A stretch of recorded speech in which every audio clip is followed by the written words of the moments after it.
Now presenting Team Grade 2, composed of the serious one, the Dalagang Filipina, the retirable squad, pero lahat hardworking. Promise!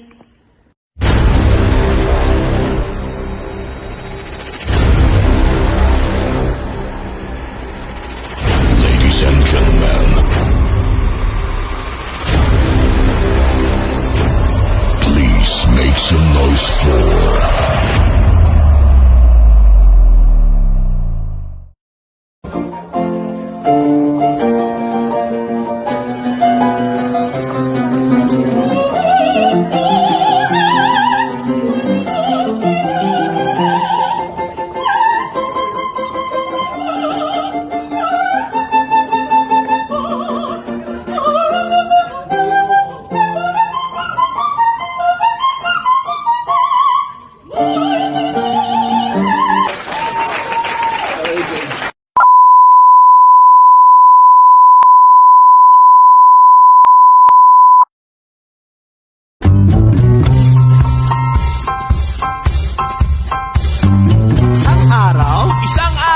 Isang araw, punta ako sa tindahan ni Aling Nena para bumili ng suka, burger, Shampoo, toothpaste, toothbrush, noodles, yun lang. at bayan ko aking nakita isang dalagang nakadungaw sa bintana. Sa tulala ako, laglag ang puso ko, nalaglag din ang suka, burger! Ay! Pati-pati ko, napasigaw si Aling Nena.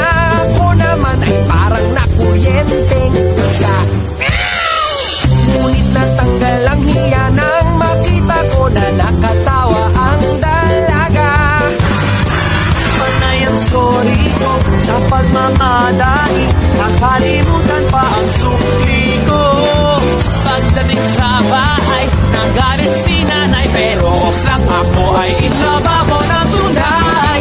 Tindahan ni Aling Nena, para isang papelikula.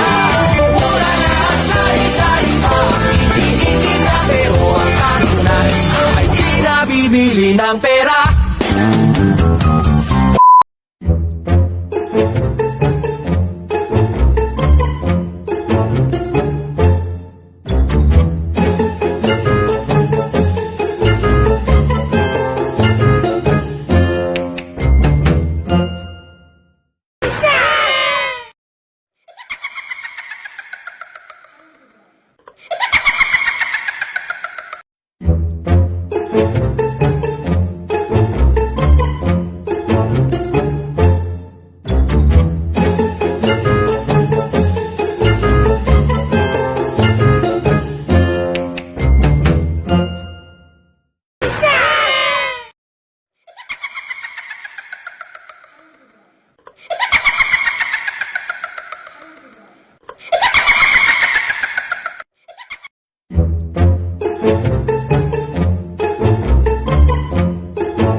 Inlababo ng tunay.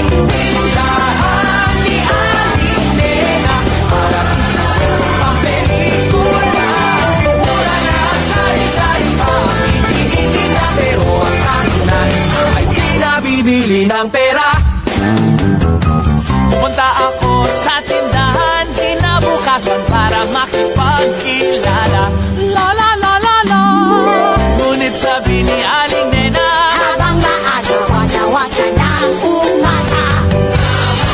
Anak ay aalis na magpunta na, tatlong araw na lang ay babay na. Tindahan ni Aling Nena, para isang papelikula. Mura na sari-sari pa, hindi lang, pero ang tanong nais ko ay di na bibili ng pera. One day